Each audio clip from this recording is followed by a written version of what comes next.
If you want to get the maximum amount of profit from a website, you need to get as much traffic as you can. If you want to get the maximum amount of traffic to your website, you need to get to the top of Google. And if you want to get to the top of Google, you need SEO, or search engine optimization. Search engine optimization is the process of optimizing a website so that Google will be more likely to index it and ensure that it ranks highly for the most relevant keywords and phrases. For example, if you have a website that sells hats, then you might try to get it to rank for the phrase buy hats online. To do this, you will go through an optimization process that would involve both on-site and off-site strategies. With any luck, you would eventually be able to get your website to the top of the SERPs, that's the search engine results pages, for that term, and thereby attract a huge amount of traffic. More importantly, that traffic would not just be from random visitors, but would instead be from specific people who are looking for hats. Better yet, those people will be looking for hats at the very point they came to your website. Why else would they search for hats? Which means they're ready to buy, and it should only take a small push to get them to make that decision. SEO can be a slow-going process, but it's still possible to climb the ranks and get your website to a point where it will start getting more and more organic traffic from searches. SEO essentially works by attempting to second-guess the algorithms used by Google to decide which sites to index and where to rank them. Google works by using bots, an index, and an algorithm. The bots, also known as robots or spiders, are small pieces of code designed to head out onto the web and look for content. They read web pages and they add that content to a massive index which Google can use as a reference. From there, Google will then use an algorithm to identify which content in that index is relevant to which search and which is offering value to the end user. Ultimately, the aim of Google is to help people find interesting content that will be relevant to what they're looking for. This involves a lot of factors, and the algorithm will look at how many links the content has, how visitors behave on that website, and the use of key phrases within the content. If a word or phrase is repeated often enough, then it is possible to deduce that said word or phrase is likely to be the subject matter, and thus should come up in searches for matching terms. SEO basically works by predicting and guessing how the algorithm works, because no one can be completely sure, and then using that information in order to engineer your website to get the maximum number of hits. It means gaming the system, and this in turn can allow you to trick Google into believing that your site should be number one. Of course, it's not quite that simple though, and actually, as we dig deeper, we'll see there are other more efficient ways of looking at SEO. Apart from anything else, Google is constantly updating its algorithms, usually with words beginning with P like penguin, panda, and pigeon, and that means second-guessing Google can get you into trouble. Being effective at SEO means having an up-to-date understanding of how it works and knowing the core principles that underpin the different strategies. That's where this video series comes in. Keep watching and you'll learn which old, outdated strategies you need to avoid, how to work with Google to get the very best results, and how to future-proof your site for upcoming changes. This is the modern guide to SEO for modern marketers and site owners. This is your SEO Bible and your key to unlocking incredible success on the web. We're going to start this series with a little history lesson. Why? Because understanding how SEO used to work, how it has progressed, and what you now need to avoid is a very good way of creating context and helping you to understand what SEO means today. When SEO was first born, Google's algorithm was a lot simpler and manipulating it to your own ends was a lot easier as a result. Back then, Google looked at two key factors in determining its rankings. Those factors were keyword density and links profile. Your links profile, also called your backlinks profile, is essentially determined by how many links you have pointing to your website coming from other sites. This serves two important roles. Firstly, links help Google's robots to find your website. Bots crawl the web by reading content and following links from one site to another.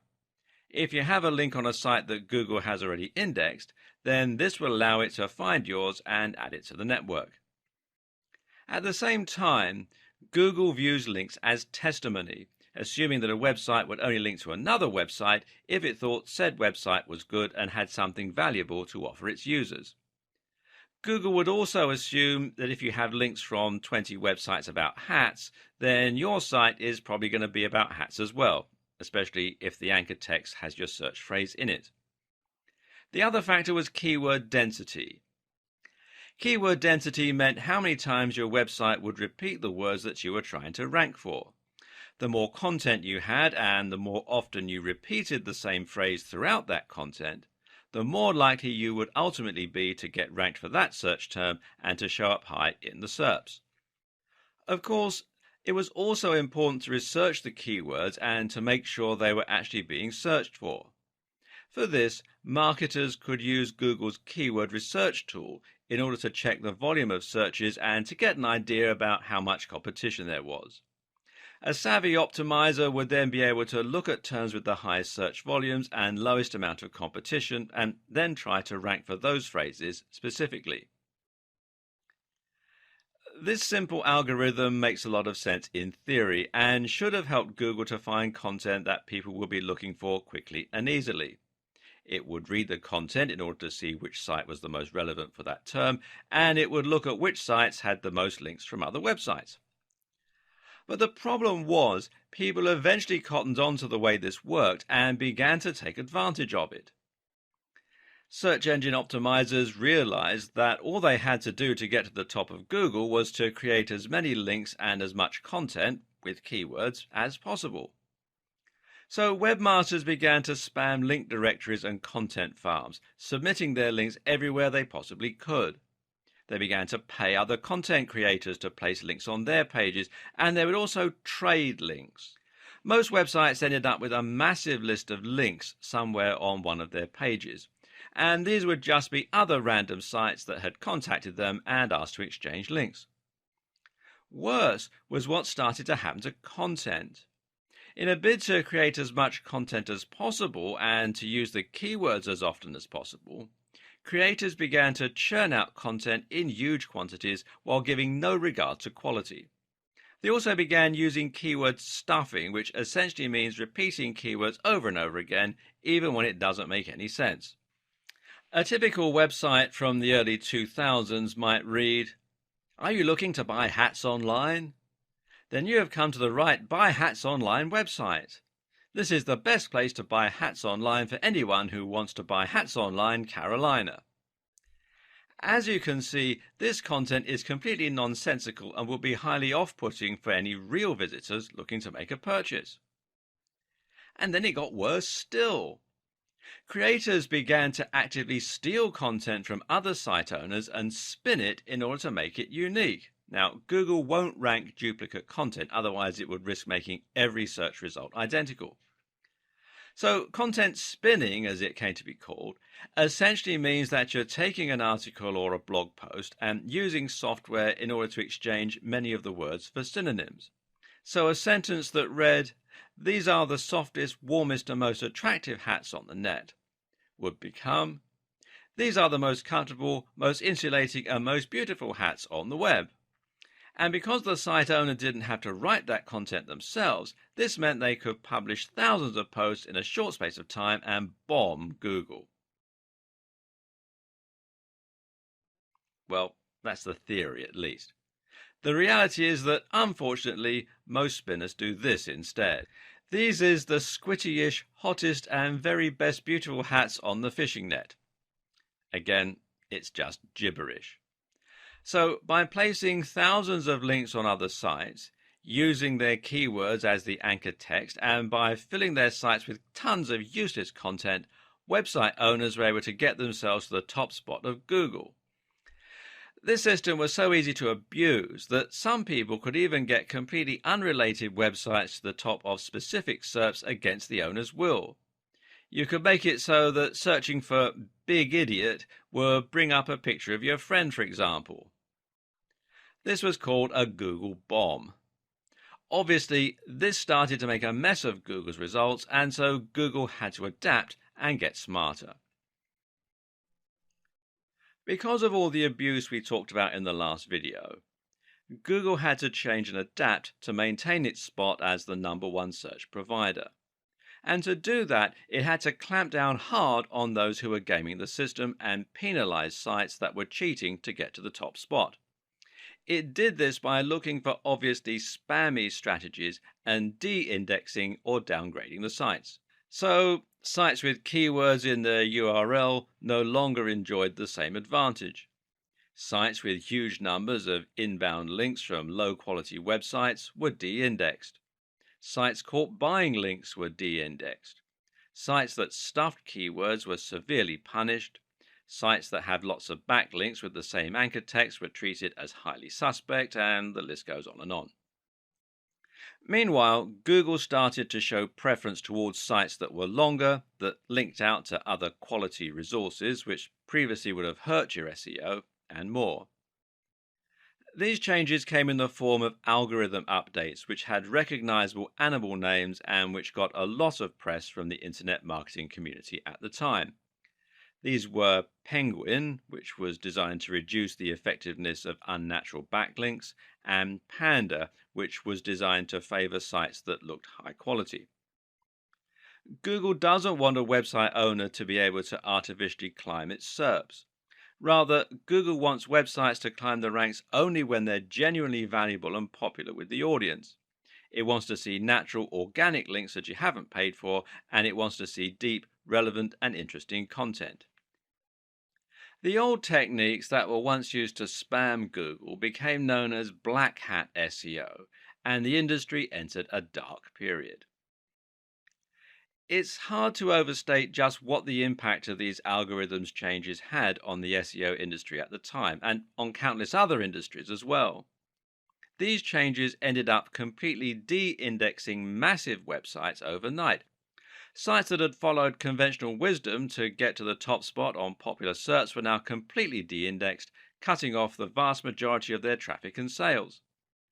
This led many to proclaim that SEO was dead, that it was no longer possible to game the system because you would be penalized for buying links or for stuffing keywords. And even if someone could break Google's new algorithm and work out a new way to game the system, it would only be a matter of time until Google changed its algorithms again. The industry as a whole was in trouble, and SEO became a dirty word. Many people felt that SEO and black hat SEO were synonymous, and more people began to turn to social media for marketing, with the likes of Facebook and Twitter massively on the rise. But was SEO really dead? Not at all. It was just going through a metamorphosis. SEO is not the techniques we use to get our sites to the top of Google. SEO is simply the objective of getting to the top of Google. Any technique you use to try to get more attention from Google could be considered SEO. So, if Google wants us to create a high-quality website, then creating a high-quality website becomes SEO. The hard part is just unraveling what Google's idea of a high-quality website should look like. Keyword research is still useful, for example, but we now know that Google doesn't want us to overly stuff our websites with those search terms.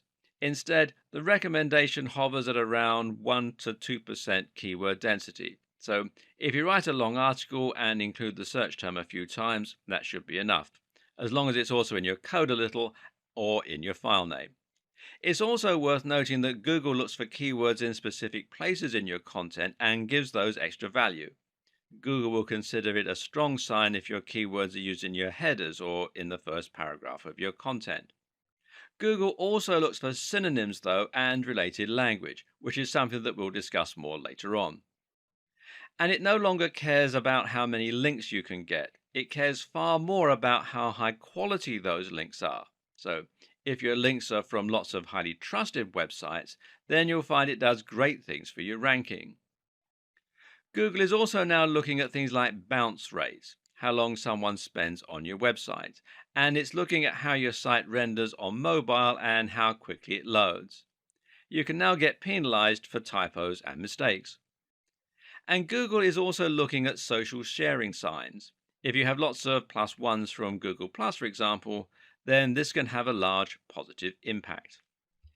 In short, Google is looking for signs of quality, relevance, and great design.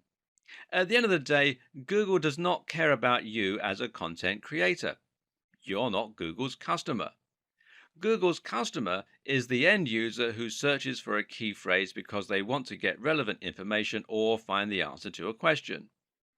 So, if you forget the specifics and instead make your aim to deliver high quality content consistently targeted towards a specific subject matter, then your goals will be aligned with Google. That means Google will want to share your content with its users. And it means that each update and change Google makes should actually benefit you as a creator. This is what good SEO is about today. Forget trying to trick Google and instead think about your users and think about working with Google. Regardless of all the changes that have happened, it's still possible to separate our SEO into largely on page and off page. I'm going to talk about on page now and off page in the next video of this series, but both are important. On page, of course, refers to all the strategies that you can use within your pages to get Google interested in your site. This begins with content, and it begins with having a stronger understanding of the subtle changes Google has gone through in recent times. One of the first things you're going to need to do is to fill your site with great content and to use your keywords throughout. There's a fine line to be walked here. You need to repeat the phrase a few times to ensure that you create that association, but at the same time, you also need to make sure that you don't overdo it and thereby appear to be spamming. Too vague? Well, as I mentioned, it's now agreed that the optimum keyword density for on site content is 1 to 2%. This means you can use your phrase once every 100 to 200 words, but you also need to use your common sense a little. Some keywords are easier to use in a natural manner than others, and making sure your content sounds natural should always be the number one concern. Some keywords will be hard not to repeat 100 times. Others will never feel that they can come up naturally. The user always comes first, so if you can't fit the keyword in naturally anywhere, then just forget it and use it in your image, alt text, etc. The length of your post is also an important consideration. Back in the days of spammy SEO, almost every post was about 500 words long. Today, you'll have the most success by writing posts that are longer and more in depth. Imagine that your reader is going to sit down with a cup of tea and really dive deep into the subject. That's the kind of experience you should be delivering. This has another advantage because it means that you can repeat your key phrase a lot more while keeping your density low. If you repeat your keyword 100 times and your content is 1,000 words long, then that's a 10% density. If your content is 5,000 words long, that's 2% density. Of course, 5,000 words is too long for most blog posts. Instead, the general consensus is that an ideal blog post will be somewhere in the region of 800 to 1,500 words. But again, remember that you serve your visitors first and foremost. These are the people that you want to impress, and that means you shouldn't worry too much about length. Do what comes naturally to your subject matter. Oh, and while you're at it, try to vary the length of your post a little. This again looks more natural and suggests to Google that you're not following a strict formula of any kind. At the same time, you also need to consider something called LSI, or latent semantic indexing. This is basically a fancy term for how Google now understands actual meaning rather than just looking to match words. The way it does this is at least partly by looking for synonyms and related terms when trying to answer questions. In short, don't just use the exact key phrase, but be sure to use lots of relevant and related language. This is important partly because it can prevent a mismatch between searches. If someone searches for a homonym like duck, how does Google know whether they mean the bird or the movement? Simple. by looking for related terms like duckling and feather, or perhaps dodge and dive. At the same time, the use of synonyms and related language again shows Google that there is a lot of content revolving around the same topic. It's not just a case of having mentioned the search term a few times in an otherwise irrelevant piece of writing. So, if you're writing about bicep workouts, then you need to make sure to include lots of related language like arms, triceps, dumbbells, training, weightlifting, etc. Doing this will confirm the subject matter of your site and will look a lot more natural and useful than if you just use the phrase.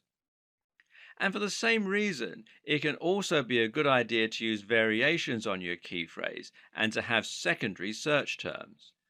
For example, if your key phrase is build massive arms, then you should also try to include the terms build big arms, build big biceps, get big biceps, etc. Google now knows that this means the same thing, but won't be as likely to penalize you for keyword stuffing. It also makes you look like a better writer for your visitors. Essentially, try to keep in mind that Google no longer works by trying to match the search terms exactly in your content. You can see this yourself when you search Google. Search get big arms, and many of the results that come up won't actually include those precise words. Likewise, linking out to relevant sources might help Google to better understand the topic of your pages and posts, while also demonstrating that you're trying to provide extra value to your visitors. On that same note, you should also look at rich snippets. Using structured data, you can highlight to Google certain key elements of your content, like recipes, dates, company names, scores, etc. This helps Google show some of that information in the SERPs, the search engine results pages, and thereby attracts more visitors to your site. There are plugins which will let you do this easily, or you can do it through meta tags. Either way, you'll use this to do things like highlighting the ingredients in a recipe, or the show times of a play, or the score in a review. This is important because it lets Google understand your content even better than it is already able to do. Google is no longer just a search engine, but rather an AI. This is the direction that Google is heading, and being able to understand and utilize this might just be the key to SEO success in the future. Right now, using structured data and rich snippets will allow information from your site to appear right in the SERPs. This way, if someone searches for a recipe, they'll be able to see the ingredients for your version before they even click on your link. This means your listing will take up more space and demonstrates the value of your site. In turn, this means you're going to attract more clicks than a site without that information. The next element of on-page optimization is the site design itself. Using breadcrumbs, for instance, can help a lot, as can using alt tags for your images so Google knows what they are. More important is the actual function of your website. Does the page load quickly? Is it mobile friendly? Mobile friendliness in particular is something you absolutely cannot ignore today. In terms of the actual design and function of your website, the main goals are to ensure that your site will load quickly and that it will look great on mobile. Again, this helps to keep people on your site longer because it will be enjoyable for them to be there. Avoid using too many plugins which will slow you down, and try not to inundate your visitors with adverts and popovers. Did you know that using light colors like light blues can actually help to keep people on the page longer by making them feel more relaxed? Consider this when picking your theme. Likewise, choose a theme that will adapt to the size of the display viewing it, and make sure you take advantage of things like caching to keep your site nippy.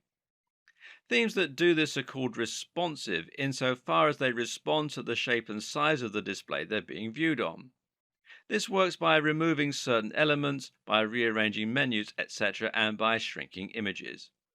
Note that mobile friendliness also means things like having large buttons, which are easier to click with a finger rather than a mouse, and avoiding mouse over drop down menus that, again, can't be operated on a mobile without a mouse. The best way to ensure that your website is responsive, that it looks the part, and that it will encourage the maximum engagement is to use WordPress. WordPress is a CMS, that's content management system, that makes it incredibly easy to build a responsive website and then add a custom theme that you've downloaded, either free or paid, or made yourself. Using WordPress removes much of the guesswork and makes it very easy for you to implement new layouts and even add things like rich snippets by downloading the right plugins. There's a massive online community to support your development, and the tool is used by many of the biggest sites on the net, meaning that it is a proven quantity as far as SEO goes. And you can find more here at wordpress.org. Seeing as WordPress is free, you're actually really making life harder for yourself by using anything other than it to build your website. Check your mobile friendliness on this site here, which is search.google.com/search console/mobile-friendly, and your page speed on this site here, which is developers.google.com/speed/page speed, all run together as one word, /insights. As I mentioned, there are a few miscellaneous tips that can also help to improve your on-page SEO. For example, it's generally accepted that using copyright notices and legal disclaimers can be seen as a positive sign by Google that these will make your website look more professional and more like a real business.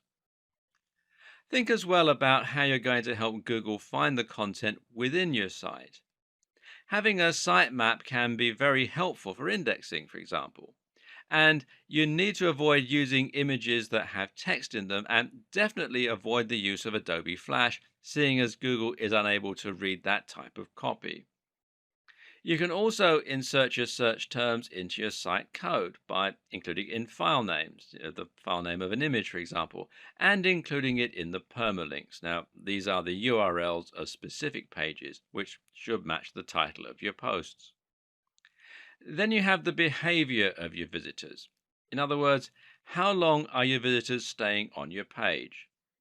Do they click a lot of internal links? Do they scroll down the page? Are they leaving comments? Google wants to see that your site is offering value to your visitors, and the best way they can do that is by looking to see if people are actually enjoying the content you've created. Your site design is all about getting your visitors to spend a long time on your page and then to interact with it. You can do this by using related posts and by making your comment section appear more interesting and easier to use. But you should also do it by simply ensuring that your site looks great, performs well, and is filled with interesting and relevant content. Try to avoid adverts or bad design elements that are going to instantly put people off and cause them to leave your website. Remember, Google wants to see that people are spending time on your website, and the best way you can ensure this happens is by making content that people want to read. Moreover, you need to ensure that content is presented in a way that encourages people to stick around. Forget dense blocks of text with no images. Instead, create content with lots of headers that's well spaced out and that uses large, beautiful pictures throughout.